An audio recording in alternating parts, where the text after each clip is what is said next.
غسل کول یعنی لمبېدل. او شپږم نمبر څپونکي قسم ته هم انجکشن وي، رګله وي یا په غوښې ولوي یا ډریپ وغیره دې سره هم روژه نه ماتېږي. اووم نمبر په هیرې سره خوراک او څښاک کول چې روژه ویروي او خوراک څښاک وکړي نو دې سره روژه نه ماتېږي.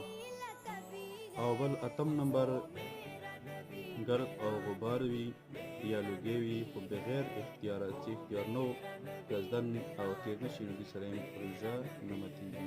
غوږ کې اوبه تللی شو او په خپله باندې الټۍ راتللی شو، الټي راشي یا الټي وکړي نو دې سره هم روژه نه ماتېږي او نه مکروه کېږي.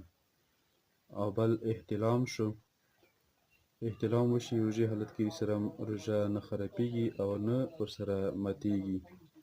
او بل غاښونو نه په روژې حالت کې وینې تلل چې وي